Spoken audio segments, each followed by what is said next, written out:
तो आपने कांग्रेस को भी सुना और बीजेपी को भी सुना और मध्य प्रदेश की महाडिबेट में आज बात इसी पर राज्यसभा चुनाव पर। जी हां, एमपी राज्यसभा चुनाव की तीसरी सीट को लेकर मचे सियासी घमासान के बीच अब कांग्रेस प्रत्याशी मीनाक्षी नटराजन का नामांकन खारिज कर दिया गया। बीजेपी की आपत्ति पर रिटर्निंग ऑफिसर ने फैसला लिया है। बीजेपी का आरोप था कि मीनाक्षी नटराजन ने तेलंगाना के हैदराबाद कोर्ट में लंबित एक मामले की जानकारी नामांकन पत्र में छिपाई और इनका नामांकन निरस्त होना चाहिए। कांग्रेस प्रत्याशी के नामांकन निरस्त होने के बाद बीजेपी के नेताओं ने विधानसभा में विक्ट्री साइन दिखाते हुए कहा कि सत्य की जीत हुई है। प्रेस कॉन्फ्रेंस कांग्रेस की तरफ से की गई है। बीजेपी की तरफ से भी खुद मुख्यमंत्री डॉक्टर मोहन यादव सामने आए, जहां कांग्रेस ने आरोप लगाया कि डकैती डाली है बीजेपी ने यहां पर, और इतना ही नहीं, जो रिटर्निंग ऑफिसर थे उन्होंने बीजेपी का चोला ओढ़ लिया और जो कि विधानसभा के सेक्रेटरी भी हैं उन पर आरोप लगाए हैं। रिटर्निंग ऑफिसर के फैसले को असंवैधानिक, आदेश को असंवैधानिक कांग्रेस बताती नजर आ रही है। दूसरी तरफ खुद मुख्यमंत्री डॉक्टर मोहन यादव आए, वो कह रहे हैं कि जानकारी छिपाई गई मीनाक्षी नटराजन के जरिए जो उनसे जुड़े प्रकरण थे और ये खुद अपने आप में आपराधिक प्रकरण बन जाता है। ये हार से बचने के कांग्रेस के हथकंडे थे। कर लेते हैं, साहब के सामने रखा और रखने के बाद आरओ साहब ने जो निर्णय दिया है उसके बारे में क्या तर्क था, मैं समझता हूँ संकेत गुप्ता जी बहुत अच्छे तरीके से ने अपने अपने तर्क रखे, लेकिन चूंकि उनके फॉर्म में गंभीर त्रुटियां थी, जानबूझकर तेलंगाना में दर्ज मामले को छुपाया गया था और इस आधार पर उनका मामला रिटर्निंग ऑफिसर ने उनके फॉर्म को निरस्त किया और इस तरह से अब हम ये मान सकते हैं कि सत्य और सच्चाई की जीत हुई। फॉर्म भरे गए, फॉर्म में कांग्रेस के प्रत्याशी ने फॉर्म भरा, लेकिन उनके ऊपर आपराधिक प्रकरण जो दर्ज था उस प्रकरण को उन्होंने छिपाया। ये बहुत महत्वपूर्ण था। इसलिए संविधान में, इस डेमोक्रेसी के अंदर कानून से ही काम होता है। इससे रिटर्निंग ऑफिसर ने जो जांच के दौरान पाया गया उसके आधार पर उनके फॉर्म को रिजेक्ट किया। और इधर कांग्रेस ने आरोपों को निराधार बताते हुए कहा कि मीनाक्षी नटराजन के खिलाफ कोई आपराधिक केस नहीं है, उन्हें कोर्ट से केवल एक नोटिस मिला था। नामांकन रद्द होने के फैसले के खिलाफ हम अदालत जाएंगे।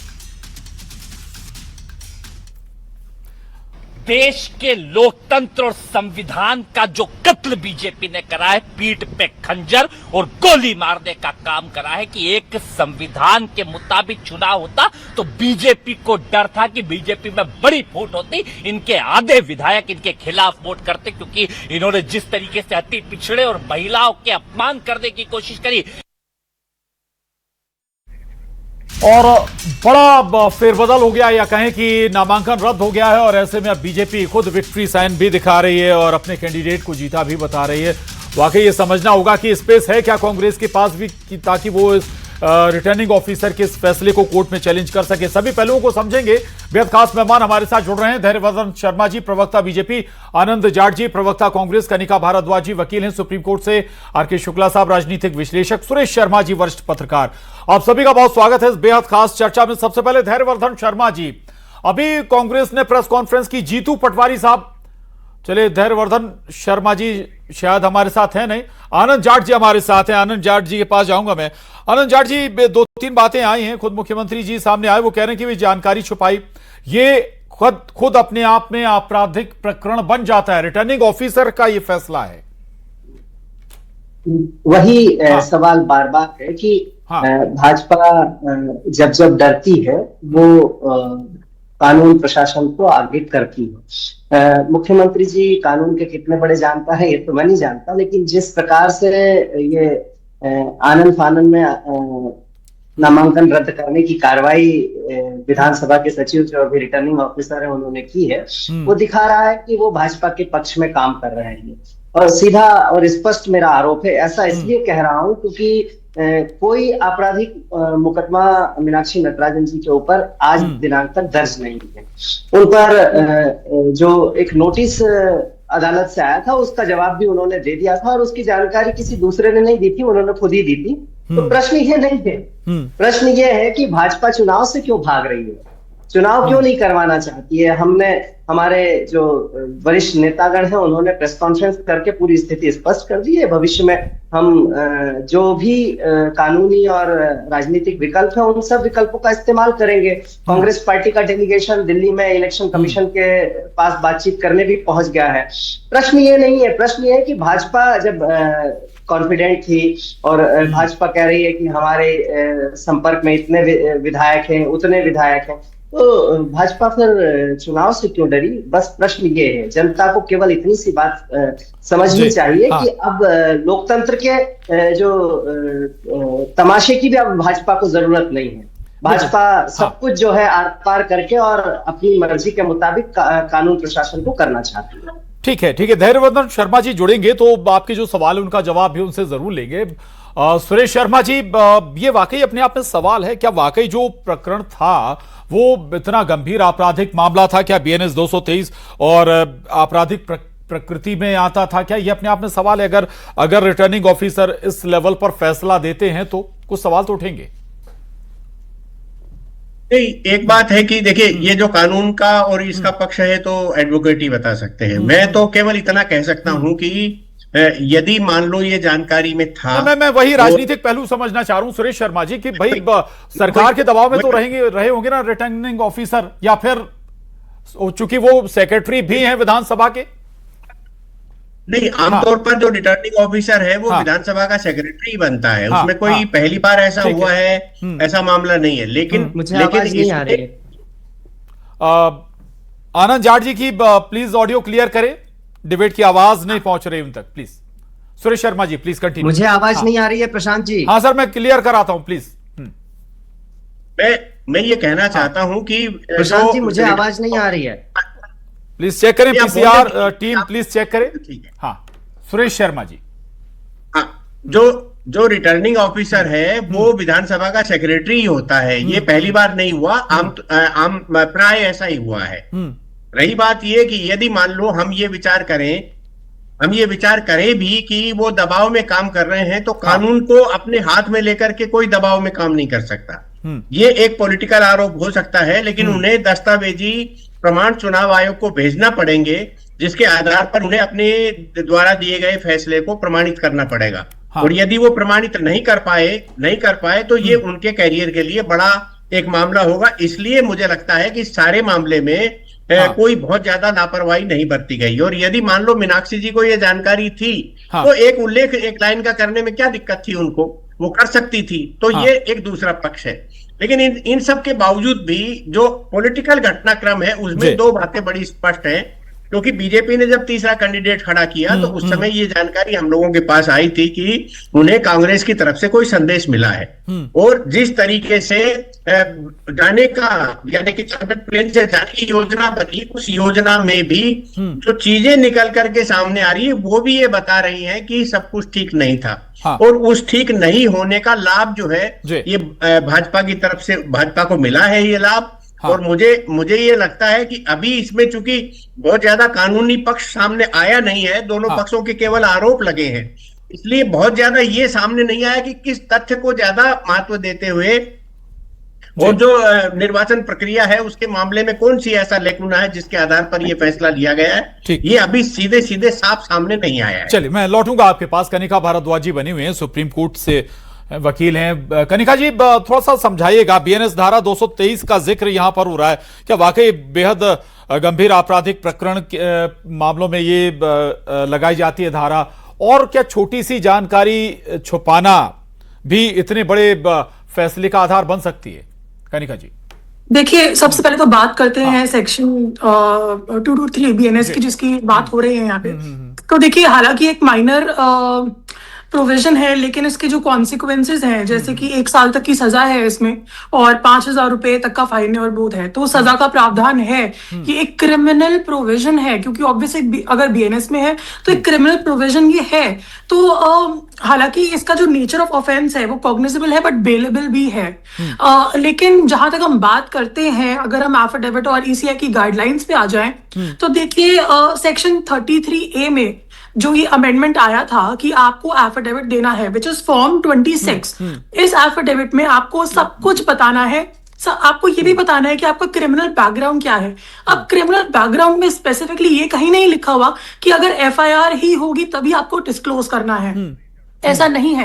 आपका कोई भी क्रिमिनल बैकग्राउंड हो, चाहे वो छोटे से छोटा केस हो या बड़े से बड़ा केस हो, वो आपको डिस्क्लोज करना मैंडेटरी था।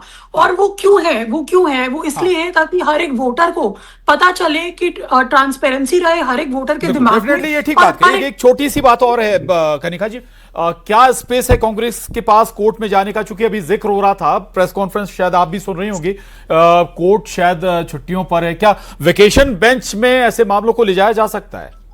जी बिल्कुल ले जा सकता है, क्योंकि अभी जो वक्त है वो बहुत कम है और ये एक अर्जेंट मैटर हम देखा जाएगा, क्योंकि इलेक्शन बहुत ही करीब है, तो एक अर्जेंट मैटर है। इसी के जो टाइम लिमिट के बेसिस पर मुझे लगता है कि वेकेशन बेंच इस मैटर को सुन सकती है। बिल्कुल ठीक बात। मैं लौटूंगा आपके पास। धैर्यवर्धन शर्मा जी भी हमारे साथ जुड़ गए हैं।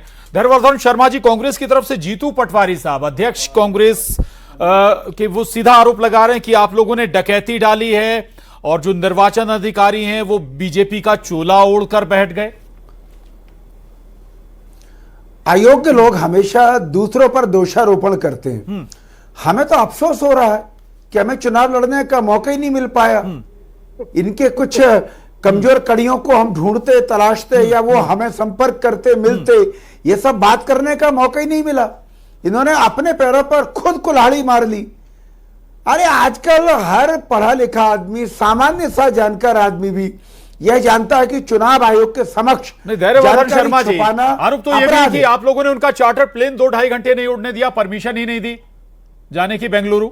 उसको छोड़िए, अभी तो आप इस पर आइए कि तो ये पॉइंट तो आएंगे। इतनी बड़ी कांग्रेस पार्टी जो मोदी जी को देश से हटाना चाहती है, पूरे देश में एक बार फिर अपना राज्य कायम करना चाहती है, वो एक अनुभवी सांसद का फॉर्म भी नहीं भर पा सके, या वो स्वयं जो सांसद रही हैं, जो राहुल गांधी जी की कोर कमेटी का, कोर टीम का हिस्सा है, वे अपना फॉर्म भी ठीक से नहीं भरवा सकी। क्या आवश्यकता थी जानकारी छुपाने की? अगर कोई अपराध था जिसमें उन पर एफआईआर है, उसका वो सामना कर रही थी, उसको ने बताना चाहिए था। अब आज ये दोषारोपण अगर हम पर करेंगे तो इनको धिक्कार है 100 बार। ये इनकी अकर्मण्यता है, ये इनकी मूर्खता है, ये इनका हल्कापन है, और ये इनका काम को न समझ करके अनावश्यक उत्साह में आकर के मैदानी जंग में कूदने की प्रवृत्ति का। ठीक है, मैं आ रहा हूं आपके पास। आनंद जाट जी भी कुछ कहना भी चाह रहे हैं। आनंद जाट जी, अभी कनिका जी को भी आप सुन रहे थे। भाई जानकारी भले ही छोटी हो, कोई छोटी धारा हो, कोई छोटा प्रकरण हो, जानकारी तो आपको सारी देनी है ना। गलती तो हुई आनंद जी? नहीं, हाँ देखिए, मुझे नहीं पता कनिका जी ने क्या कहा, क्योंकि आपके यहाँ टेक्निकल एरर की वजह से ना तो मैं सुरेश शर्मा जी को सुन पाया, कनिका जी को सुन पाया। लेकिन धैर्यवर्धन जी, ये बौखलाहट क्यों है? शब्दों की मर्यादा में इतना नीचे क्यों गिर रहे हैं आप? आराम से बात कीजिए, चुनाव ही तो है। क्यों इतनी मर्यादाहीन भाषा में बात कर रहे हैं?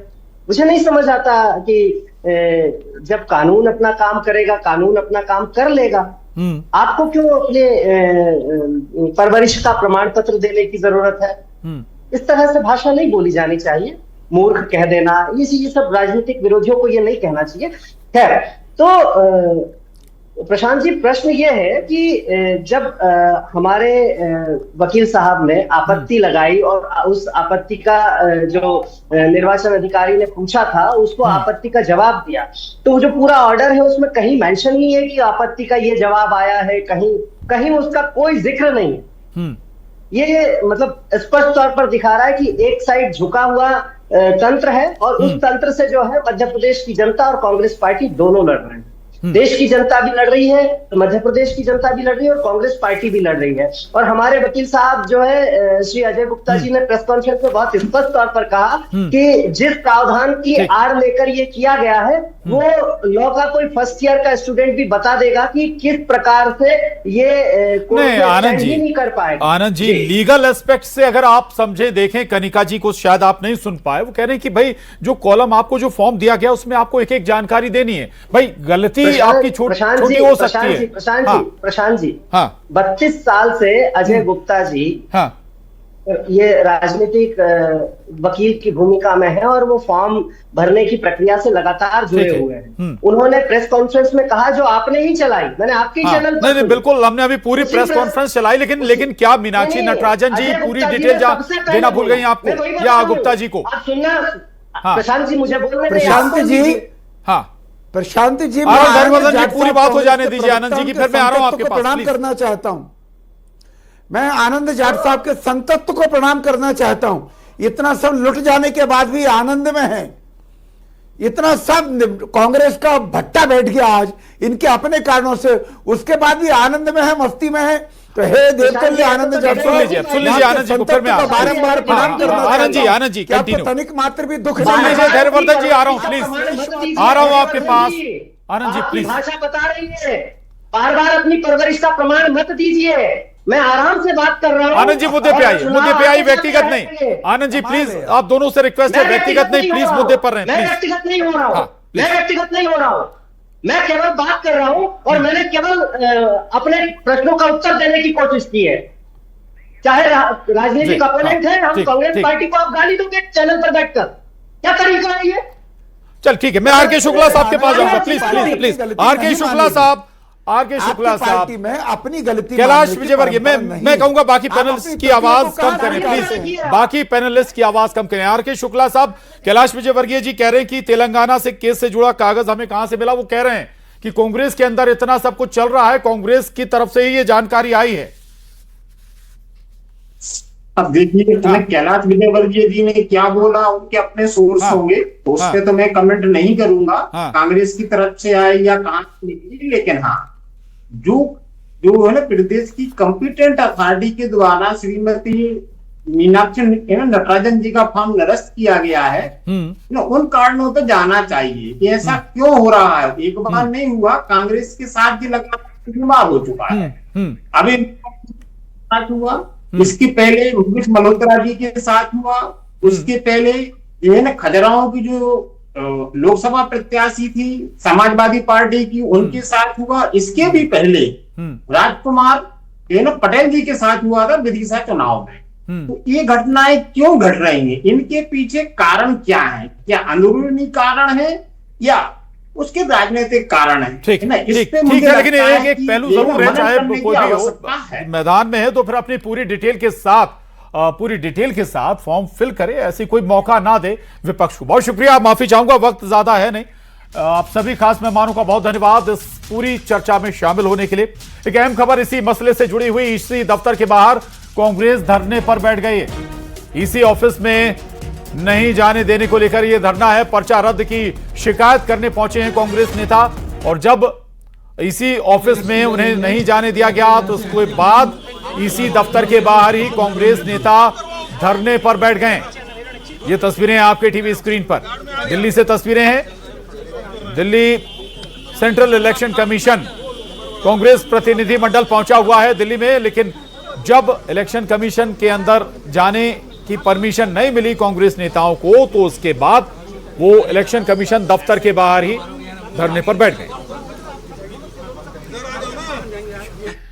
इतिहास में कभी ऐसा नहीं हुआ कि बिना कोई कारण बताए हुए केस को रिजेक्ट किया। नॉमिनेशन पेपर को, हमारे उम्मीदवार पर कोई एफआईआर नहीं है, कोई चार्जशीट नहीं है, कोई मुकदमा नहीं है, लेकिन जानबूझ के लोकतंत्र की हत्या करने की जो कोशिश की जा रही है, उसके विरोध में आज हम लोग यहाँ पर आए। समय पर समय मांगा। निर्वाचन आयोग इस देश के लोकतंत्र का संरक्षण करने के लिए है, और हम सब यहाँ पर आए आवेदन देने के लिए। लिखित में हमने 2 घंटे पहले बताया था, ना तो अंदर जाने दे रहे हैं, ना निर्वाचन हमसे मिल रहा है। हम किसको कंप्लेन करेंगे?